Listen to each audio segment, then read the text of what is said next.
अस्सलाम वालेकुम, welcome to learning lights by क्राउमेर। फर्स्ट ईयर की लेक्चर सीरीज़ को डिस्कस करते हुए आज लेक्चर नंबर 94 कवर करते हैं। आज के लेक्चर में हम चैप्टर नंबर 5 जो कि आपके पास है इंडेक्स नंबर, इसके जिस क्वेश्चन का कंप्लीट सोल्यूशन देखेंगे वो आपके पास है क्वेश्चन नंबर 5.27।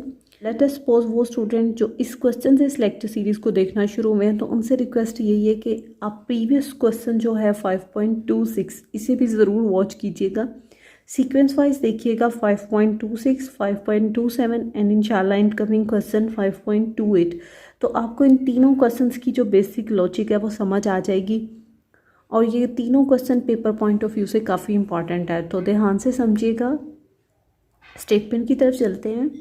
आपके पास स्टेटमेंट है 5.27, the following table shows the average price in rupees for wheat, rice and barley. आपके पास वीट, राइस और बार्ले की एवरेज प्राइसेस गिवन है, भी किया गया है। प्राइसेस 1980 में भी वीट की प्राइस गिवन है और 1981 में भी वीट की प्राइस गिवन है। राइस की प्राइसेस दी गई हैं और थर्ड कॉलम पे आपको बार्ले की प्राइसेस दी गई हैं। इसमें आपको कहा गया है taking 1980 as a base year. आपने जो 1980 है इसको बेस ईयर कंसिडर करना है। मैं यहाँ लिख भी देती हूँ BY, base year. Construct price index number by weighted average. आपको कहा गया है आपने कंस्ट्रक्ट करना है price index number by weighted average of relative method. Weighted average of relative method for the year 1981। आपने 1981 के लिए कंस्ट्रक्ट करना है price index number by weighted average of relative method for the year 1981 using the weight. आपको different weight सब बता रहा है। 20 फॉर वीट मीन्स वीट का वेट क्या है 20। 12 फॉर राइस, राइस का वेट क्या है 12। बार्ले का वेट क्या है 4। जस्ट क्वेश्चन की स्टेटमेंट को आपके साथ डिस्कस किया है ताकि क्वेश्चन में आपको कोई प्रॉब्लम ना रहे। फिर ये बेस ईयर है तो ये भी P नॉट हुआ, ये भी P नॉट हुआ, ये भी P नॉट हुआ। अब आप देख रहे हैं जो 3 डिफरेंट कमोडिटीज़ थी, वीट, राइस एंड बार्ले। मैंने इन्हें वर्टिकली पिक कर लिया, item wheat, rice and barley. अभी आपको मैंने बताया 1980 बेस ईयर है तो ये भी P नॉट है, ये भी P नॉट है, ये भी P नॉट है। मैंने जस्ट एक हेडिंग दी P नॉट की और इन तीनों वैल्यूज़ को उतार दिया। सॉरी, यहाँ से मेरे से मिस्टेक हो गई थी। ये वैल्यू है 175.5, मैं इसे 17.5 समझी थी, देन इसे रिकरेक्ट किया मैंने। 1981 की प्राइसेस जो गिवन थी तो मैंने जो करंट ईयर था वो इनकी तीनों प्राइसेस को लिख दिया। वेट मैंने डिस्कस किया था, मैंने वेट को लिख दिया। अब अगर क्वेश्चन में देखें तो इसने हमें कहा है कंस्ट्रक्ट करें price index number by weighted average of relative method. ये सिंपली आपके पास वेटेड मीन की तरह का है लेकिन इसमें इंडेक्स नंबर है तो आपके पास आ जाएगा PON summation IW divided by summation W। और I किसके इक्वल होता है? I आपके पास इक्वल होता है, इक्वल है price of current year divided by price of the base year और इसे आपने मल्टीप्लाई करना होता है 100 से। फार्मूले ने आपको हेल्प आउट किया कि आप सबसे पहले I कैलकुलेट करें, तो मैं यहाँ पे I कैलकुलेट करती हूँ। वो किसकी इक्वल है? PN divided by P not multiply by 100। सबसे पहले आपके पास वीट के लिए PN है 180.3, इसे डिवाइड करना है बेस ईयर से जो कि आपके पास है 175.5। ये बच्चा आपके पास आ रहा है 1.0273, इसे मल्टीप्लाई करते हैं 100 से तो ये आपके पास आया 102.74। नेक्स्ट आपने राइस के लिए इंडेक्स नंबर को कैलकुलेट करना है। वो आपके पास 09.7 डिवाइडेड बाय बेस ईयर की प्राइस जो कि आपके पास थी 480.4 और इसे मल्टीप्लाई करेंगे 100 से तो आपके पास आ रहा है 106.099। इसे कंसिडर करेंगे 106.10। लास्ट कमोडिटी थी बार्ले और इसमें करंट ईयर की प्राइस थी 90.6। इसे डिवाइड करेंगे बेस ईयर की प्राइस से जो कि थी 82.4। मल्टीप्लाई 100 करेंगे तो ये बच्चा आपके पास आ रहा है 109.95। और आपको फार्मूले में IW चाहिए। इंडिविजुअली आपने इंडेक्स नंबर तो कैलकुलेट कर लिया, अब आपने इसे रिस्पेक्टिव वेट से मल्टीप्लाई कर। आपके पास फर्स्ट जो कमोडिटी थी वीट, इसका वेट था 20, तो आप 102.74 को 20 से मल्टीप्लाई करेंगे। 102.74 मल्टीप्लाई बाय 20, ये बच्चे आपके पास आ रहा है 2054.8। नेक्स्ट कमोडिटी थी राइस, इसके लिए इंडेक्स नंबर आपने ये कैलकुलेट किया और इसका वेट है 12, इसे 12 से मल्टीप्लाई करते हैं आपके पास आ रहा है 1273.2। लास्ट कमोडिटी है बार्ले, इसके लिए इंडेक्स नंबर आपने कैलकुलेट किया 109.95 multiply by its weight that is 4, ये आपके पास आ रहा है 439.8। अगर आप फार्मूले को देखें तो इधर आपको IW का सम चाहिए, तो मैं इन तीनों वैल्यूज़ को सम अप करती हूँ। तो देखते हैं कि मेरे पास क्या सम आ रहा है।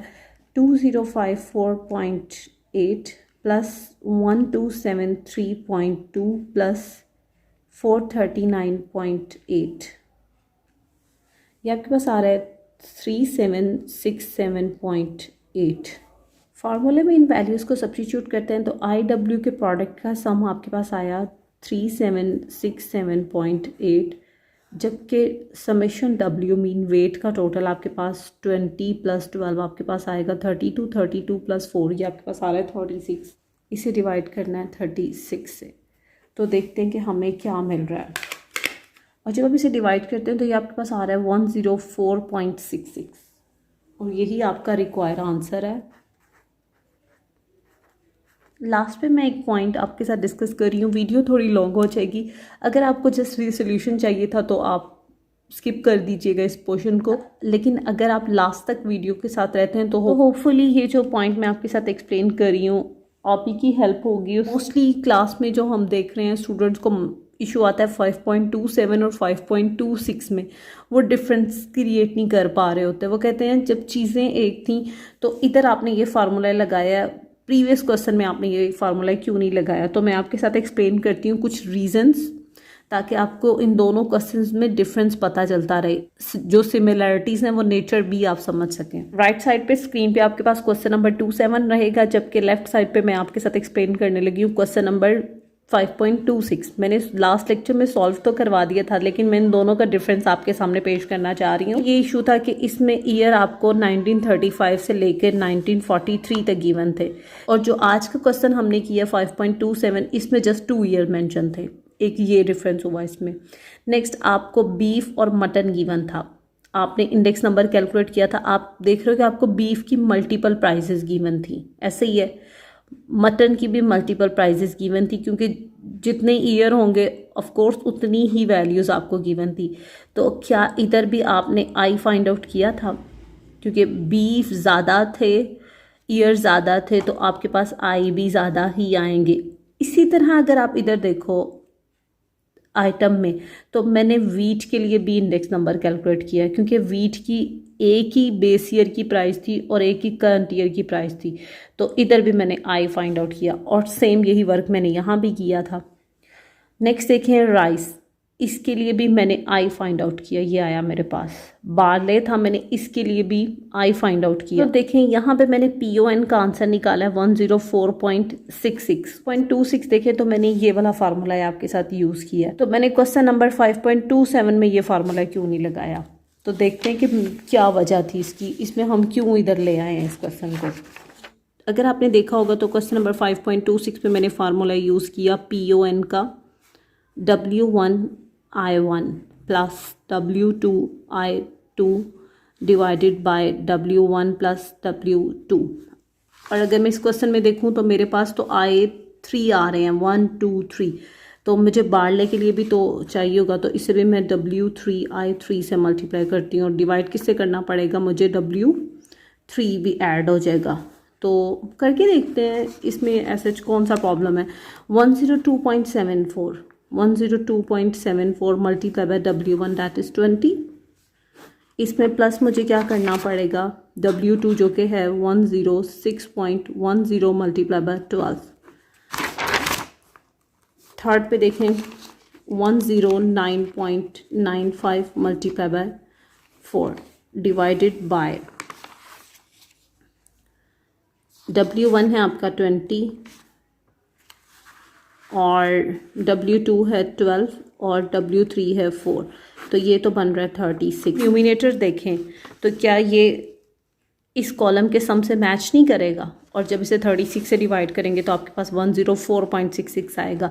तो एक्चुअल में ये फार्मूला यहीं से निकला है। अगर आप इधर देखें कि टीचर आपने इधर क्यों नहीं सम अप किया, तो बेटा यहाँ पे मल्टीपल ईयर्स गिवन थे। अगर आपके पास सिर्फ एक ईयर होता तो मैं क्वेश्चन नंबर 5.27 वाला ही फार्मूला लगाती। डिफरेंट ईयर थे, इसने आपको एवरेज नहीं मांगी थी, जस्ट इसने कहा था कंस्ट्रक्ट करें वेटेड इंडेक्स नंबर को, तो इस वजह से हमने यहाँ पे कैलकुलेट करके छोड़ दिया था लाइक हर ईयर के लिए। तो ये दोनों क्वेश्चन चेंज नहीं है, इनकी नेचर सेम थी। इसके साथ आज का हमारा लेक्चर फिनिश होता है। लास्ट में सबसे रिक्वेस्ट है, प्लीज़ चैनल को लाइक कीजिएगा, सब्सक्राइब करें, अपने दोस्तों के साथ शेयर करें, अपना ख्याल रखिएगा। अल्लाह हाफ़िज़।